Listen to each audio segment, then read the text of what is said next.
Well, good morning, good afternoon, good evening, wherever you are. I'm back in Los Angeles. The last two shows were done from New York, which was really a lot of fun. I have to tell you, when I went to New York the first week of June, New York was just starting to open up. Restaurants were told they didn't need to, require distancing. Masks were turned down. But when I was there, I guess 2 weeks ago today, in the middle of Herald Square, where Macy's is located, they had probably 500 people taking salsa dance lessons. So it was really exciting to see that clubs were back open. Theaters were open. Movie theaters were open. Bruce Springsteen reopened last week on Broadway. It was fantastic. So, the pandemic was a hard thing for a lot of us to go through. For many of us, it, wasn't as hard as it was on other people. I know I personally lost a few friends, but, and I miss them almost daily. But music all of a sudden in the last 2 weeks went from maybe we'll do shows later this year to I'm going to see Deadmau5 this Sunday here in LA on July 4th at the LA Exchange, or Exchange LA, which is right downtown around the corner from where we live now. I wasn't expecting to see any live music until September. Everything seems to be working. So music is back. People are staying healthy. It's been actually a wonderful experience. There's been no pushback so far. We will see what happens. There are going to be a few festivals that Insomniac is doing, and Rick Farman and his guys at Superfly. And again, living room shows are wonderful. Streaming events are great, and we will continue to do that. But there's, if you can be there and if you feel safe and if the venue allows, seeing a show in person and having a beer poured over your shoulder or on your feet, there's no replacement for it. The only thing in music news that I wanted to touch on was Dennis Henlon, who was the head of Sony Music in Australia and the longest global employee of Sony Music since its inception, resigned abruptly a week ago, almost a week and a half ago now. It has been announced, to everyone's surprise, that it may be due to a toxic work environment at Sony that involves various levels of bad behavior. We'll see how it plays out. But when it's front page news that a music company might be a, dangerous environment, I'm not sure if that's front page news. I think any of us who work in music, work in media, even work in technology. I mean, you have what happened at Uber, with Travis and some of the early Uber executives. It's very easy to slip into bad behaviors. So as I say to people, be on your best behavior, do your best work. 40 years ago, and I would think 40 years ago in late March, early April, I was asked to do the Public Image Tour, which was John Lydon's band after his earlier band, Sex Pistols, broke up. I had been on that tour with then Johnny Rotten. Public Image was presented as being more of a post-punk, art rock, more sophisticated band, and they were. And we went out on tour. One of the people that I met was their drummer, Martin Atkins. Martin has turned out to be a lifelong friend. He'll tease about it, but we've known each other over 40 years now. And we've stayed in touch, and I've watched him evolve. He's watched me mutate. And we keep finding things of common interest to talk about. When I bring Martin in, because I always forget to say it, we are currently live on YouTube. LinkedIn, I believe, through the link, and on Facebook. Where you can, please ask questions. Please, pick Martin's brain.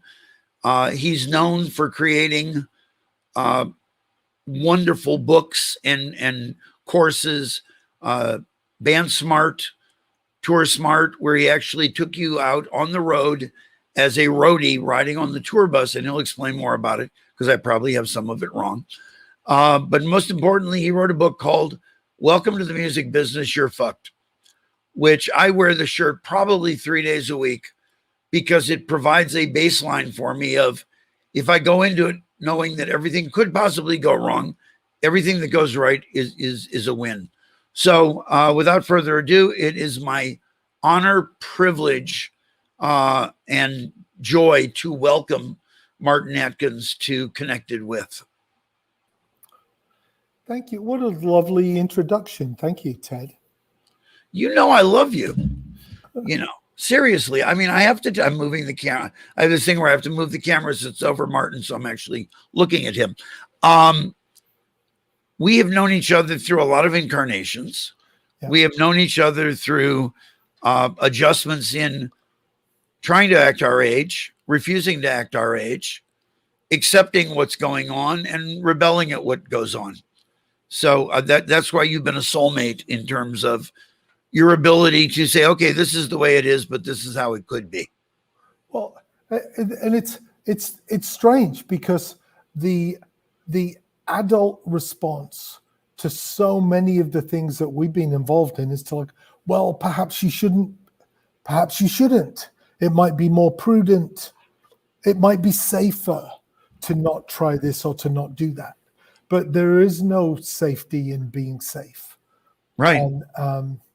And it's strange to, I don't know how old you are. I'm 62 this year, August 3rd, if you want to. I'm 35. Oh, you're talking physically. That's a different discussion. And here we are understanding risk and feeling maybe more dangerous than we have been in the past. It's a very interesting time. Well, when I was at EMI from 2000, 2006, and I have this very visual memory. I can tell you, when you were in town and we went to what was the old Kodak building in Hollywood when you did your presentation. I have this very visual memory thing. And I remember getting a phone call in my room at the W Hotel in Seattle. The guy said, I'm Simon hyphen something. It was all these hyphen. I don't know what that is about the UK, but he says, I'm Simon hyphen. I am the Senior Vice President of Risk Management and Risk Assessment at EMI. Wow. He said, what is in digital, in the group that you're running, what is the biggest risk? And I said, that's easy, not taking risks. Yeah. We are so risk adverse that we are opportunity adverse, and which becomes we're revenue adverse. Yeah. Because we're currently always trying to protect whatever the current status quo is. When Rhapsody came along, when Amazon came along selling physical CDs online, I had consulted for them. And when we went around to the labels, they were like, well, why would we sell to Amazon? It'll upset Tower. Then when Rhapsody came along, it was, why would we support streaming music services? It'll upset Amazon. Then when Apple came along with downloads, it was, well, this will upset Rhapsody. In every iteration, every change that we've gone through, somebody's worried about protecting the status quo, where I've always admired your thing is, yeah, that's cool, but what if? So talk about your history. And, I met you, so that would make you 22 at the time, roughly. 21. 21, 20. You already had a 10-year, from what I've learned from your presentations, your career started 10 years before that. Well, ish. If you call backing strippers. Exactly. So talk about the early, really, we're talking music. Talk about strippers. Why not? So I started playing drums when I was 9 years old. My dad bought me a drum kit, and I say if he bought me a lawnmower, this would be welcome to Martin's landscape gardening. You know, Right. it's time to be a planting. You know, so my dad was absent, and so all that was left was this drum kit, which I played for 4 or 5 hours a day. Joined my first band when I was 11. Started drinking when I was 11. And then suddenly I'm in a cover band and we're playing 7 shows a week. And the 8th show was Sunday afternoons at Newcastle Labour Club, which is where Sting used to play, backing strippers. So I got my chops playing 8 shows a week. I used to try and do my homework in the dressing room, drinking Federation Ale and Newcastle Brown Ale, and just started from there. So by the time John imploded the Pistols or whatever happened, I'd already been playing for 10 or 11 years, and I was ready to not give a shit. And I think I actually said to the people at Virgin Records, I'm your ideal drummer because I don't give a shit and F this and F that, but I'm actually pretty good. Because you don't want somebody who's like F this and can't play, you know? Right. So you want somebody who only gives, doesn't give a shit about certain things. And and so I joined PIL in 1979, just in time to play on the Metal Box, co-write a song.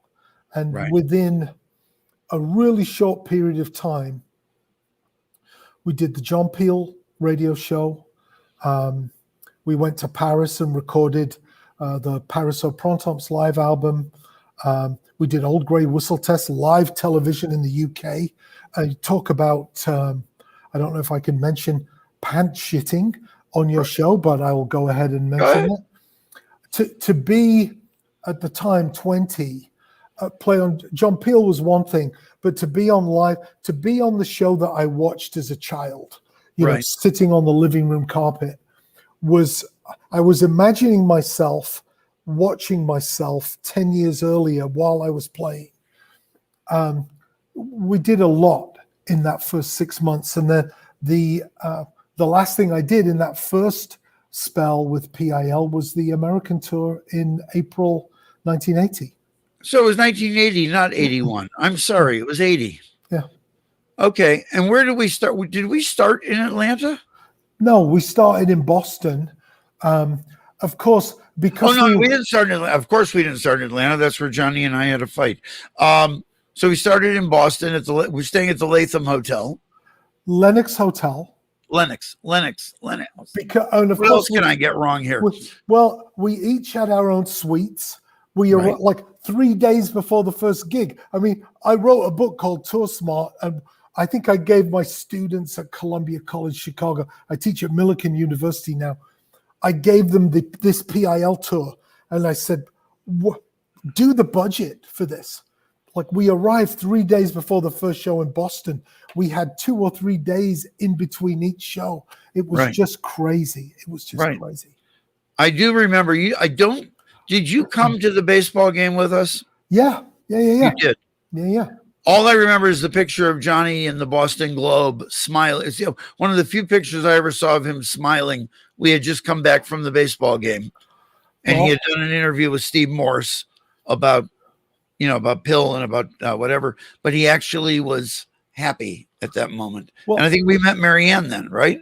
Ann Foley. Not Marianne. Ann Foley. Marianne. Yeah, are we going to see how? Yeah, Anne-Marie Foley. We were all sitting in the bar at the Lennox. I mean, I was 20. It's just like, what is going on here? The television stayed on past 11 o'clock at night. It was just crazy. I have an object. If I can share an object. Absolutely.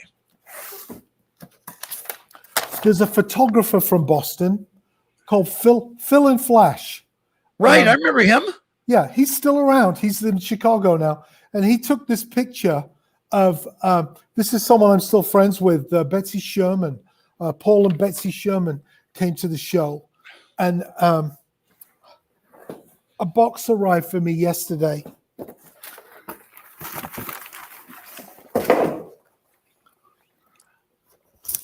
That was the jacket from that photo. Yeah, The shirt. hand painted raincoat. I love it. I'm bathing in all of this stuff right now, which is why it's so it's kind of interesting to talk to you about this stuff. Do you remember backing up in traffic? We had a car that we were leaving the Lenox to go somewhere, and a car started following us. And I don't want to brag about it, but I turned to you guys and said, "Trust me, I took all the insurance at Avis." And I backed up very slowly into the car that was following us. Well, I remember some back in the day Starsky and Hutch moments. I do remember in Los Angeles, it was chaos. It was a big riot at the Olympic Auditorium. Right. And we were being followed by hundreds of cars full of punks. And so we were in limos because, of course, suites at the Lenox and limousines, punk rock. And the driver did a fantastic job of like slowing down as the light turned amber and then accelerated away. Exactly. And I'm just like, my God, it's just like being in a movie. Like Bruno Kirby is the limo driver in Spinal Tap. It was exactly those moments. Yeah. Now, Boston was fun. Talk about, first of all, when you joined Pill, I mean, it was one thing you interviewed with the label. How did it go with Keith and Johnny and what's her name? Jeanette. Well, Jeanette. I didn't interview with the label. I just told them on the phone why I was the right person for the job. Okay. I was invited to the townhouse. Never met anybody. I'd spoken to Jeanette on the phone quite a bit. It's like, well, come to the townhouse at 4 and we'll do something. So first I assumed must be the townhouse rehearsal rooms, right? And secondly, I crazily assumed 4 p.m. Well, Right. My phone didn't ring. Nothing happened. Turned out it was 4 a.m. Right. They wanted me, Keith Levine was very upset with me. Like, well, I'm working for the government. I'm sorry I wasn't in tune with your ways. And they gave me a chance the following week, and I went to the Townhouse Studios and some engineer. I walk in to this 2,000 plus square foot basketball court studio, which I later learned is where Queen and Phil Collins all recorded. Somebody says, there's a drum kit. I'm like, oh, hello. There's Johnny Rotten sitting on the couch. I sit behind the kit and put the headphones on, and the engineer just goes, rolling. The next 6 minutes was a song called Bad Baby on Metal Box. So, right. And then the next day I went back to work for the government. It took another few weeks for them to call for me to go and technically have an audition with Joe Wobble, the bass player. Right. And I think it was 20 minutes long. He would call out the name of a song. We'd play it for like 12 bars. He's like, yeah. He picked up the phone and told Jeanette to book the show in Paris. And next thing you know, we're in Paris. And next thing you know, we're on a plane to the States. But you didn't didn't crash and burn through that. You were like, of everybody involved, I ended up gravitating to you because you seemed to be centered, rooted. I don't know. I mean, you were wild, but I could have a conversation with you about the real world, and I didn't have to worry about your mental state, your physical state. It was, it was a normal conversation. Because that was, the Flying Melendas. I mean, it was get on the high wire and go crazy. I do remember the show I tell people that, you're a great storyteller. I think I'm okay at it. We were on the balcony of the Hampton Inn at South by Southwest about 5 years ago. And you had somebody that was filming a day in the life documentary or something with you. And I said, I'm going to tell you a story. Tell me if I have it right. And I related the story about the Palladium. And you said, yes, but do you remember what happened afterwards? And you added to it. but it reassured me at the time, and I want you to tell the story as opposed to me, that when I recall these things, I pretty much am recalling them as they happen, because people go, that was 30, 40 years ago. How could you remember? The memories that we were able to, enjoy are not really that forgettable unless you were really high. Well, so yeah. So I always try and step back a little bit and put these things into context. Okay. So I was born in 59 and here we are in 1980. So I'm 21 years old. Back home in London, as I said, the television would stop at 11 o'clock at night. Right. I had a VHS tape recorder. And so I record shows to watch. I was probably taking prescription speed at the time, as most people, most of us punks took speed of one kind or another. That was the kind of the nice end of the drug spectrum. And I would find myself watching and rewatching the introduction to Taxi, where the cab goes across the bridge and you see New York City skyline. And I'd rewind it and rewind it. So just as when I was playing on Old Grey Whistle Test live, I was imagining myself 10 years earlier as a child watching myself playing on the show. As we pull into New York City, a knife, a fork, a bottle, and a cork. That's the way to spell New York. I'm like, holy shit, New York. And here's the Empire State Building. And I'm going across the bridge that's on the beginning of Taxi. And pinch me, And the show sold out at the Palladium. It's our second show in the States. My fourth show, because we did 2 nights in Paris. My fourth show with the band. And it sold out. And the guest list was ridiculous. I think Scorsese was there. I mean, there was so much interest in PIL at that time. And 3,000 people. I don't know how many people were in Boston. It was a good show. But 3,000 people at the Palladium. Holy shit. And here we go. My career. And the stage, I would imagine the stage was bigger than any club you had played prior to that. Absolutely. And I've seen some pictures. There's a couple of Getty images. And there's no set on the stage. It's just us. Keith had a tiny little guitar amp that would perch on the side of the riser. And it was just, holy shit. And I think we played 6 or 7 songs. Right. And of course, you don't want to make a mistake. You're conscious that the New York Times is there to review the show. John Rockwell and Robert Palmer. Yeah. And just like, And after maybe 6 songs, 7 songs, John and Keith they've gone off to the side. And it's like, you want to be a professional, keep playing, because it's like, as much as you really care, you've also got this like, we really care, but fuck you, New York. Take what you're given. Fuck, haha. Right. And we keep playing for a little bit, and Wobble's playing, ba-do-do-do-do-do-do. And you come crawling to the side of the drum kit by my hi-hat. And you're like this, I can't hear you. So I'm like, what's going on? And you said, John and Keith. I'm like, yeah, I'm waiting for whatever you might imagine it. John and Keith are having a bit of a break. Keep playing, they'll be back in a minute. But what you said was, John and Keith, yeah, New York Palladium, here we go. They've gone back to the hotel.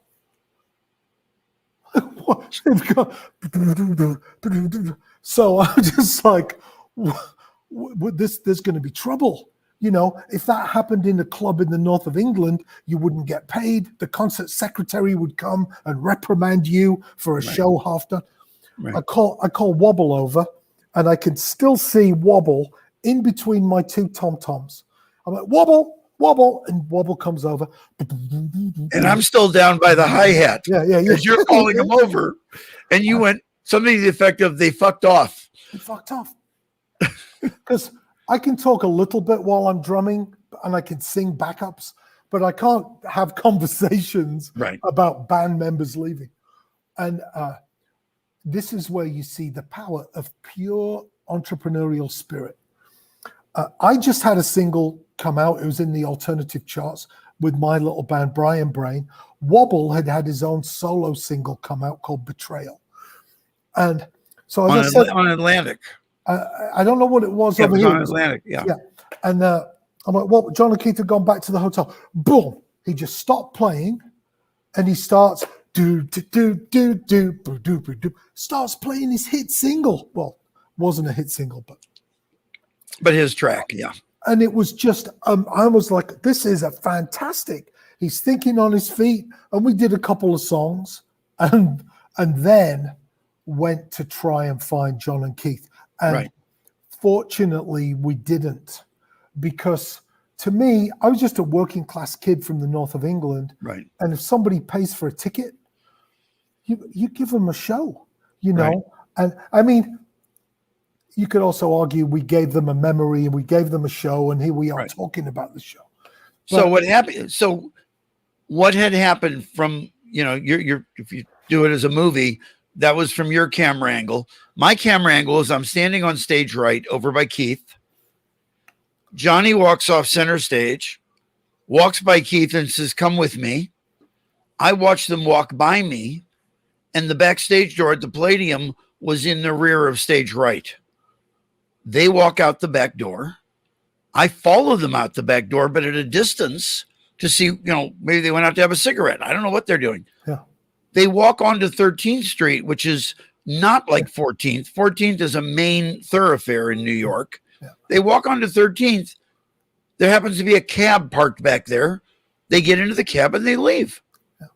Now, there's no cell phones. There's no, I mean, it's like I couldn't, Johnny, where are you going? You know, so I came back in. That's when I crawled behind.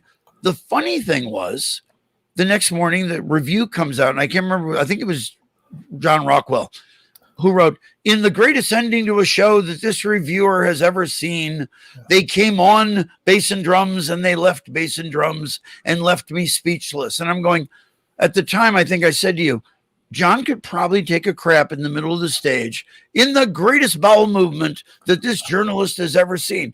He could literally, he was a press darling and a little enfant terrible. The Emperor's New Clothes springs to mind. Yes. I mean,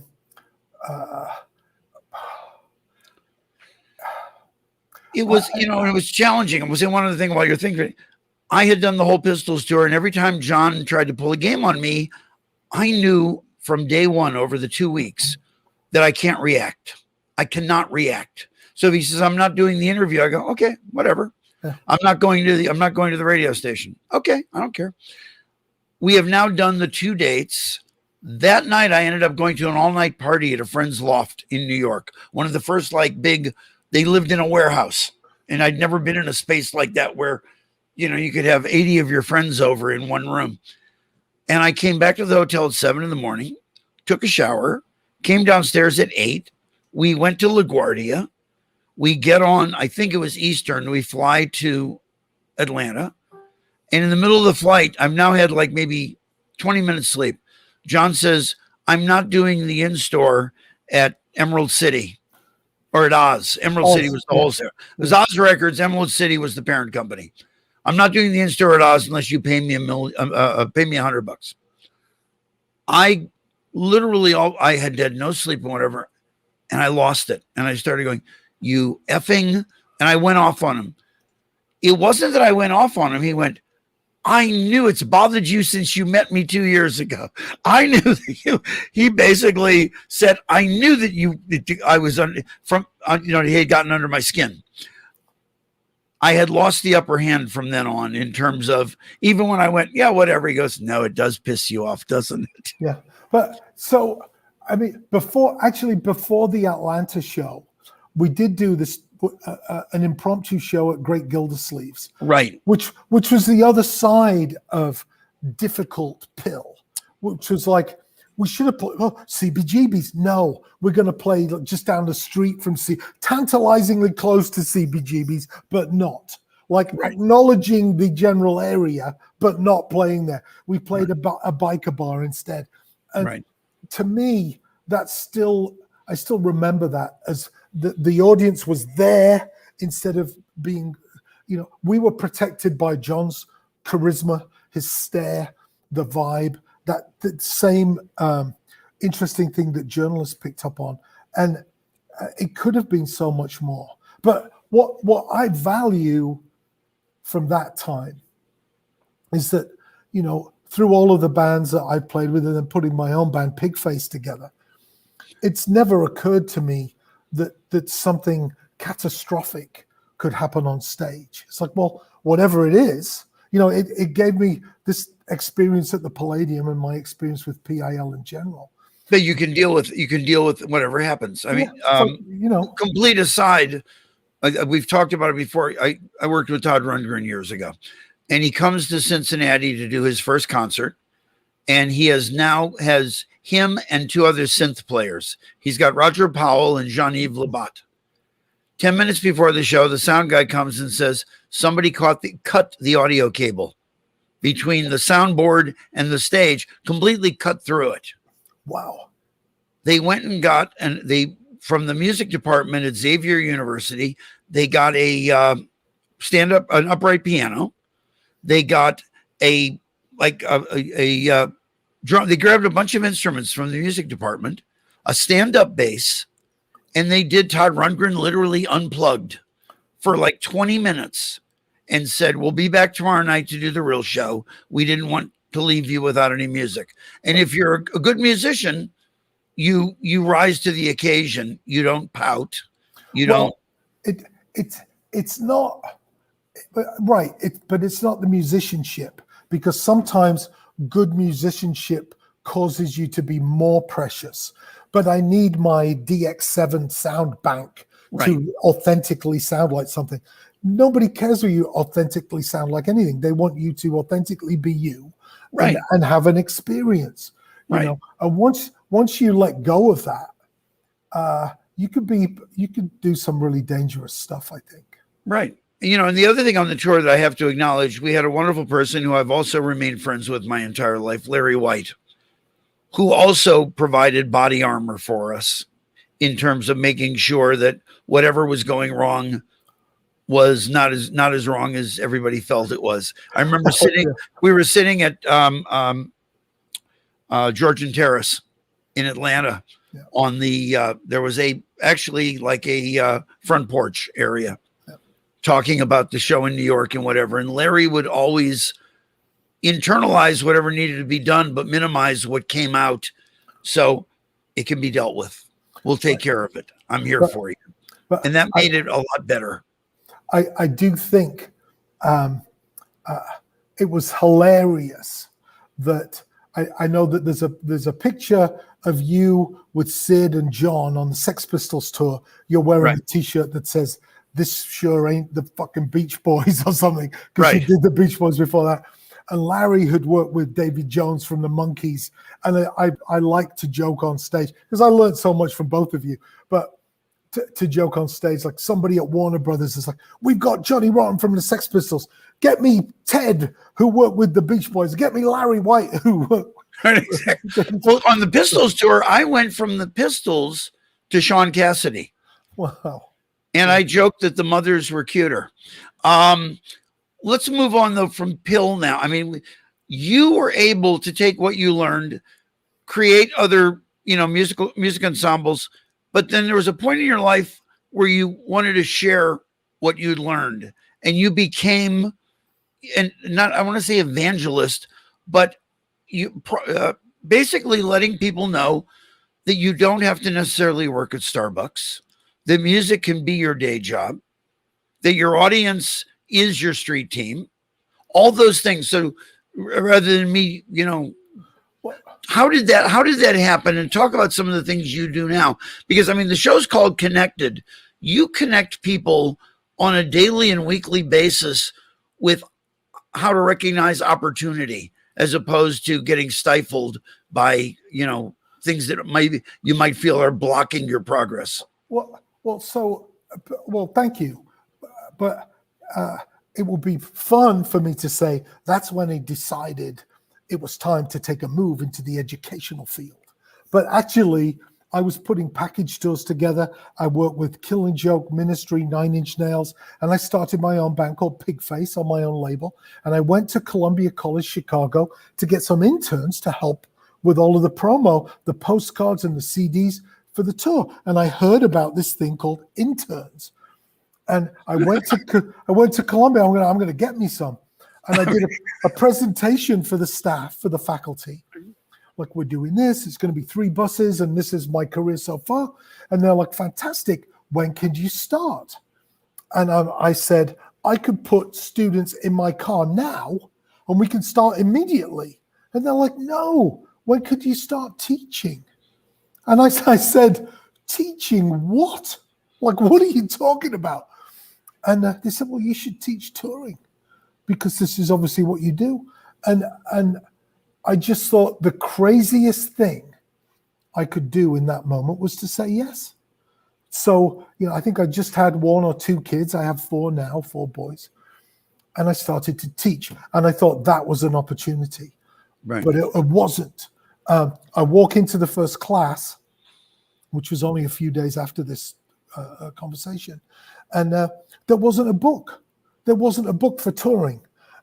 So I started to put together my first book called Tour Smart. And I thought, well, this is an opportunity. And it became a bestseller, music business on Amazon. But that wasn't the opportunity. I started to get invitations to speak. I've spoken at the last 13 South Bys. I keynoted Melbourne Music Week, been to Norway 5 times. It's like, holy, you just don't know. And I think the thing that I learned from all of that was not to try and predetermine a path, which is just to keep things moving and keep the radar. Just look. It's Kemmons. Oh, I've forgotten the guy's name. He started the Holiday Inn chain. He said, "You walk through the doors that are open," And I think I've done that, and I started to. I started to see so many books about the music business with any letter S in the title was changed to a $. And it just seemed, and I met those guys, the Brabeck brothers, Music, Money, and Success. It's like every S is a $. And it's like, no, that's just dangerous, Right. And that's when I came up with Welcome to the Music Business. You're fucked. And people will get upset with me. Like, what do you mean? What, don't you believe in music? I'm like, yeah, this is forewarned is forearmed. Right. And so when did you integrate your support act? The muffins. Oh, well, that once Explain again, the muffin. People have to see it to believe it, but see if you can give us a visual memory here. I started to try and illustrate things to people while I was talking. So I would show them a scratch and sniff blueberry white vinyl 7-inch that I made. And people were like, oh, this is amazing. I'm like, scratch. And everybody would scratch and smell the blueberries. And so I would say, okay, we can't sell music anymore, but I bet you I could fucking sell you a muffin right now. And everybody that's just been sat there smelling blueberries is like, oh shit, now you mention it, I could kill a blueberry muffin. And so I'm like, okay. So I deliberately erode that foundation of sales that I built, and I just pelt everybody with blueberry muffins. And so they're all sitting there, great to throw food at people, especially students, and I would start to promote my speaking events like, come on by for a muffin. So people were obviously like, I don't like anything Martin has to say, but I'm feeling a little bit nibbly. It's too let's go get a muffin. So then people are sitting there with a muffin. I'm like, what have I done? I could have sold everybody a muffin. Now I've given you the music, I've given you the muffins, and people are like, yeah, you're an idiot. I'm like, yeah, but I could sell the shit out of some glasses of milk now, couldn't I? And people are like, oh shit, he's created another sales potential. So, and then I just started every possible opportunity throwing muffins at people. And then you started offering coffee for sale Yeah. for your muffins. Yeah. But, yeah. So you've taught a lot. You've shared experience. I mean, you do the Millikin thing. I attended a few of your online seminars. Like I said, Maggie and I went to the event you had here in LA that was the one of the pill retrospectives. What have you learned from your students?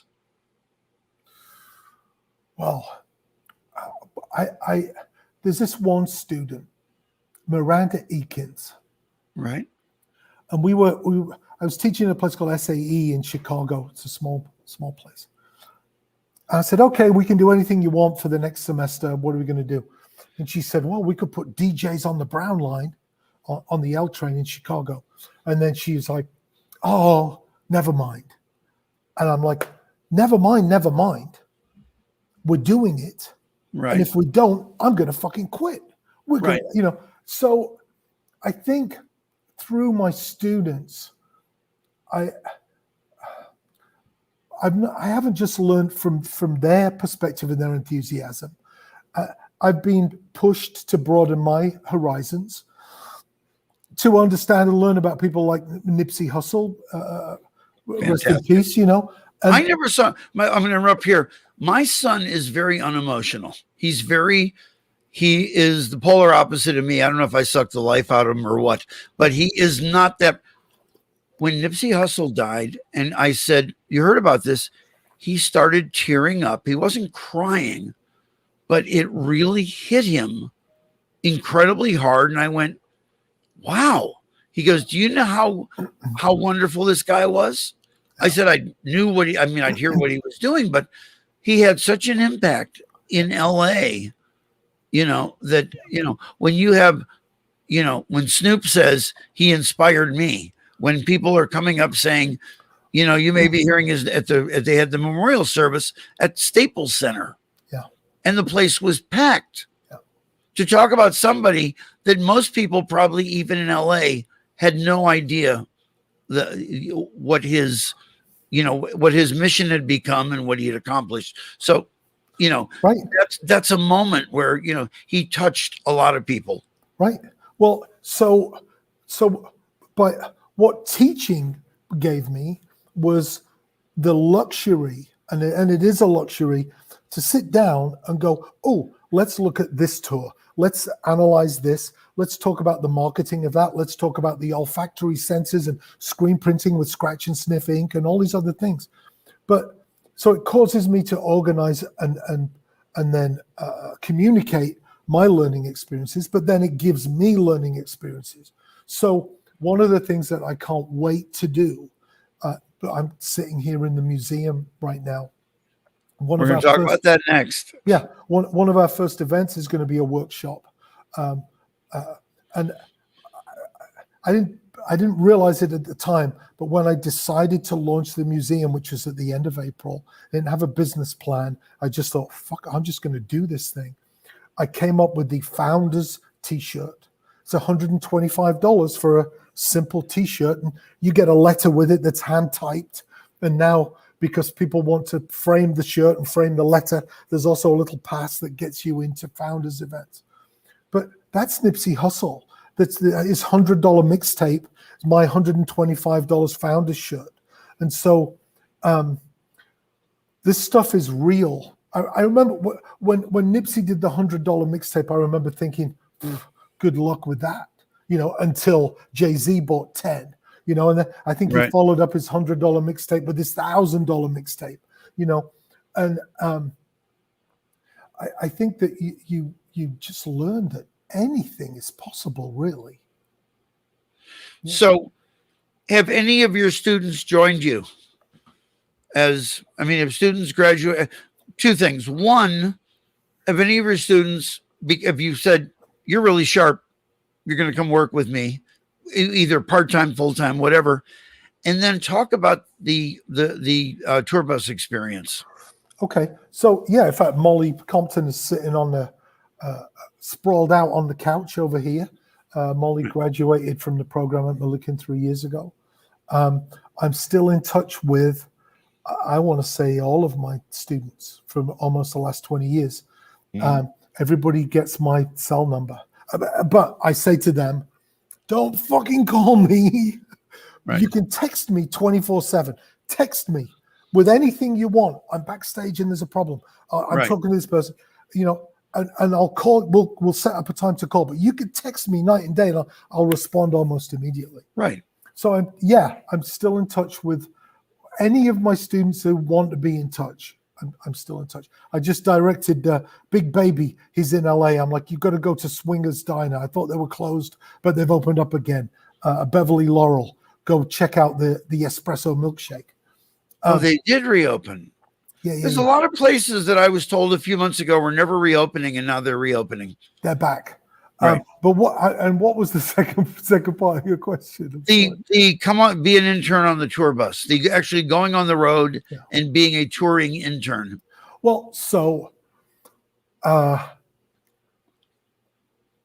some of the if I was in Flaming Lips, I would be like, here's what this thing's going to explode next, right? But I'm not in the Flaming Lips. I'm me, and it's like, okay, what are we going to do on this next Pigface tour?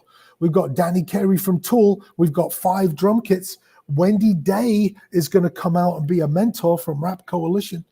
We're going to have a second bus follow the main bus. And there's going to be 24/7 classes on that bus. It's a intense 24-hour-a-day, 5-day internship. And we just did it. It's like, well, we had an outbreak of spinal meningitis on a tour 15 years ago. The night before crossing into Canada. Right. And it's like, so, and touch wood, nothing like that would happen again. But whatever happens, we'll deal with it, and it will be a learning experience for everybody. So, but going back to that moment at the Palladium has to have been a reason that I will be comfortable touring with my own insane band in the first place. Right. On my own label, no safety net, to then put another bus on the tour with students. And as risky and as crazy as something like that is, the first thing that happened was Wendy Day called me. I don't know if you're familiar with Wendy. You guys should know. I wanted to ask you about Wendy because I've watched her speak on a bunch of events. She's someone I don't know, and there's a terrible thing to say. I'll just give me 10 seconds on this. I realized in Clubhouse when I was in there for like the first month, they say, hi, what's your name? My name is Jim Jones. What are you doing here? I want to meet some people. I want to network and whatever. And I admitted in a room that because getting involved with music in high school and then managing bands and then being on concert, whatever, I never really had to do the kind of networking where you're walking into a room cold saying, hi, my name is Ted. I do this. What do you do? Tell me about you. So if you said to me, here's Wendy's phone number, call her up and say hi, I would call up and go, hi, Wendy, listen, I'm a friend of Martin's. And I sound like, hi, would you like to subscribe to a magazine? I become this little kid. I'll give a real quick 10-second example. Everybody says, is this the guest supposed to talk or do you talk? I go, it's both. And they know, and every guest I've had knows me. So I had to call Spotify about an issue for somebody I was trying to help out. That was nobody at Spotify would return his phone calls. So I call this guy and I don't know him at all. And I go, hi, listen, my name's Ted Cohen.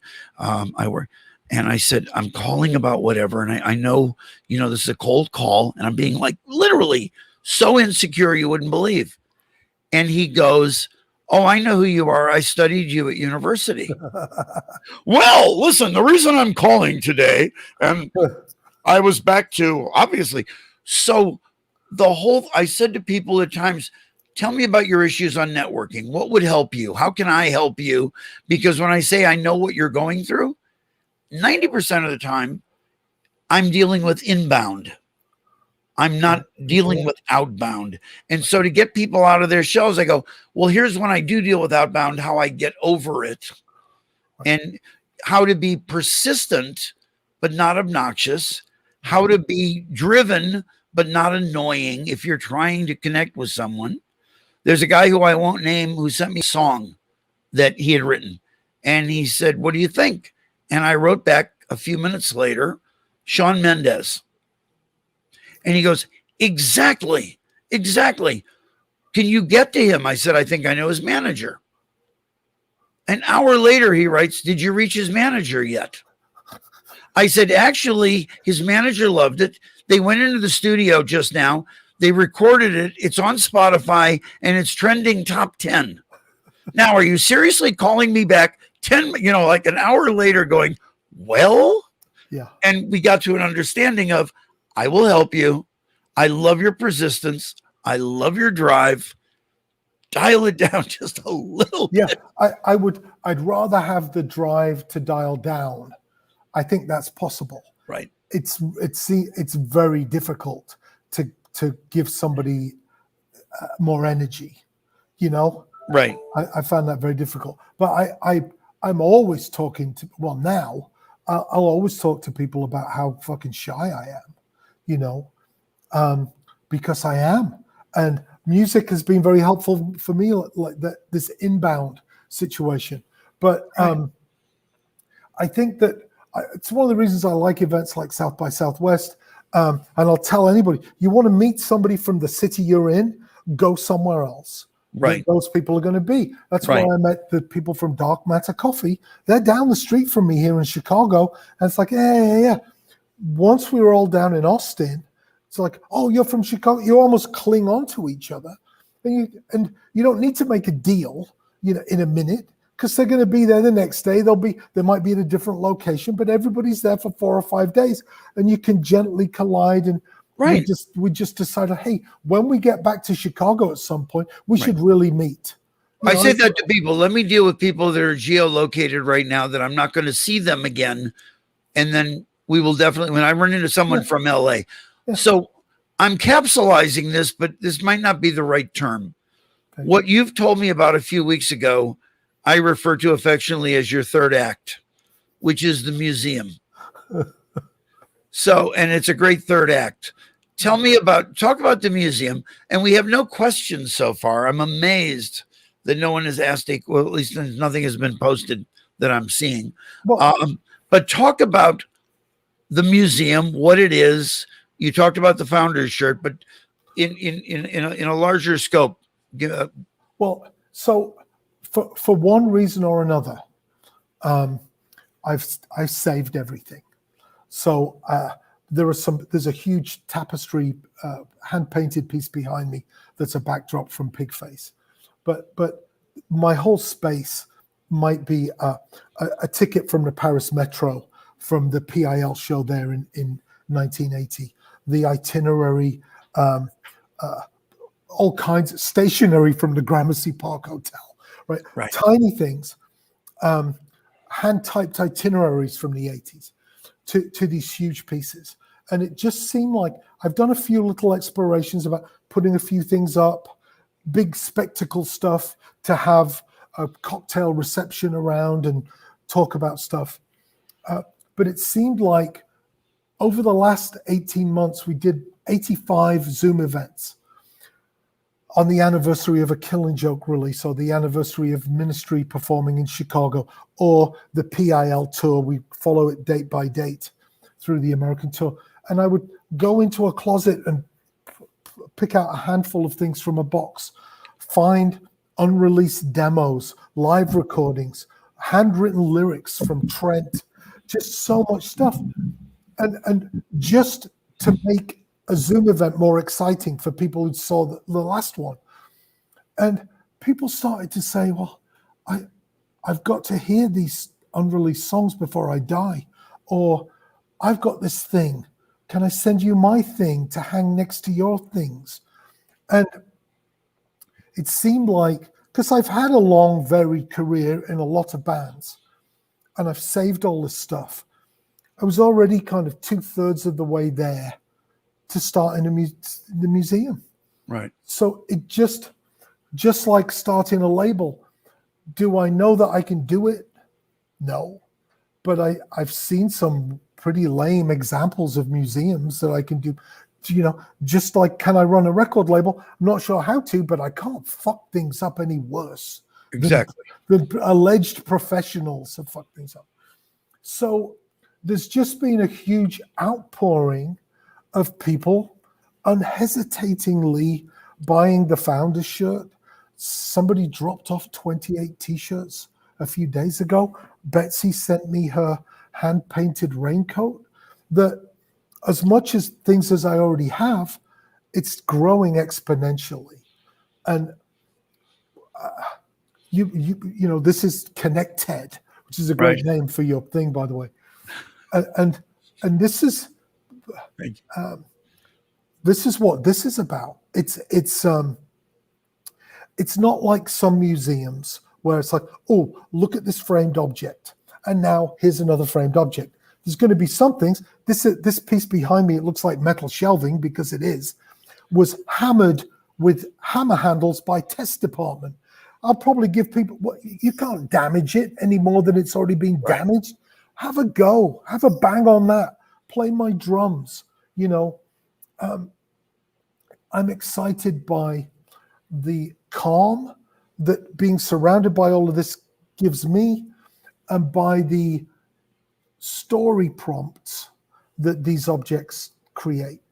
And where's it going to be? Where's the initial museum? Because you talked about having regional locations or traveling exhibit. Right. So that will be a part of it. But we're in Bridgeport in Chicago, right by the White Sox, between 31st and 35th Street, between Halsted and Morgan. We're surrounded in this exploding neighborhood. The number one bar in Chicago for hipsters is a few blocks away. 5 pretty great coffee shops within a couple of blocks of us. So we're going to be here first. This is where my studio is. This is where a lot of things have already happened. Very cool. Yeah. If people do, in other words, let's say there's some things I want to say. I've got pictures from the Pill Tour. I don't know if you remember, we went to visit Kloss Video, which was Henry Kloss, who created KLH speakers and Advent speakers and acoustic research. And there's pictures of everybody and then we somehow ended up at MIT campus. And there's a picture of Johnny in front of a thing saying, private property, only MIT students welcome. I got a picture of Johnny. But if people have stuff from the area you're covering is like 1980 forward. Yeah, 78 until now. So it's not so much the Television Pistols, whatever era, as it is the quote post-punk era. Yeah. So how do people, what's the best public way to get in touch with you other than giving out your cell number? Molly? Because I'm selling that privately. Okay. Do you have a link to throw in here? Molly's going to throw a link into are you on Facebook, Molly? Molly's throwing a link in. There's a link to, I've got some things I'd like to donate. How does that work? Exactly. And of course, something that might seem trivial might create an interesting connection between 2 other sets of things that we have. A donation of an object gets you a founder's status, which gets you different levels of access to the website, which is under construction, and opportunities to visit here in Chicago with special events and just to communicate with everybody. So, and you can also grab me on Twitter, MartEen, 4 E's and an N is me on Twitter. Okay. And your website, if people want to do a deep dive into the world of Martin Atkins and company. MartinAtkins.com gets you a few things right now, gets you a free download of 2 of the books. And of course, as they say, more coming soon with that as well. Do you have a doll handy? I've written Maggie twice to go grab me the doll that I have right outside my, every day when we come into our home and leave our home, I tap the top of your head. Here's an interesting, and this is a good thing to end on. Molly's just bringing me a doll. This girl in New Orleans says to me, "Oh, I'm going to make a voodoo doll of you." Like, okay, knock yourself out, kid, and I thought, well, it's a little bit weird, but she's obviously this is important. So she did it. And over the last 10 years, Alyssa is her name. Over the last 10 years, I've taken my doll all over the world. I've given out my dolls to people, and people then will pose. I'll see a headline, "I'm having drinks with Martin Atkins." I'm Right. Like, what the, and it's somebody's having drinks with my voodoo doll on New Year's Eve. It's like, how sad is that? And people send me pictures from all over the world of this voodoo doll. Somebody stuck it down their pants last week, which is not acceptable. Laura Ledford, the dean of the College of Fine Arts at Millikin, will send me a picture once in a while of my doll with a brick on it, or I'm trapped in her refrigerator. It's just been this kind of unexpectedly fun thing that if I'd sat and thought about it, I would have said, well, let's not do this. But somebody else's energy drove it forward, and it turned out to be a really cool thing. So this is your final question, and I won't mix into it. With my, let me tell you what I think, which I know is my worst habit. Who over the years have been your mentors, guideposts of do this? And if you're willing to, and I think you don't, you have the same lack of a filter that I have, who have been cautionary tales for you? Don't do it that way. Well, I have to say I've learned a lot from you. I learned a lot from Larry. Yeah, I appreciate that. But I don't want to say. I think everybody I've been in a band with has been both inspiration sometimes and cautionary tale. Okay. Sometimes both. Sometimes good answer. Magically both. But overall, one thing for me has been the idea, the spirit of punk rock. Like, fuck it, we don't know how to do that. Let's start our own label. Fuck it, I don't like working with these engineers. Well, let's start our own studio. Okay, well, let's start our own label. It has never occurred to me that you have to accept the status quo that you can. Right. And that's just punk. It's just roll up your sleeves and do it. And that's punk. It's the undertones on the back of their single. Writing on their own single, the undertones are shit. Which seems like, well, why would you do that? We're all so desperate to promote ourselves. But they've immediately grabbed the torch from any journalist who wants to criticize them. Just right. The idea of punk, the power of punk, that's been the thing for me. Fantastic. I have no final words. We'll leave it at that. The power of punk. Martin Atkins, as I said, it's an honor, a pleasure, and this has been everything I'd hoped it would be. Hopefully I didn't talk too much. Molly, thank you so much. Molly, as we all have, is for you, she's been the constant for me in staying in touch with you. So thanks. I want to thank Jeremiah, who stepped in as the guest producer today, and John Cesaro and Paul and everybody. We all get to work with some pretty cool people, and we don't work at an insurance company.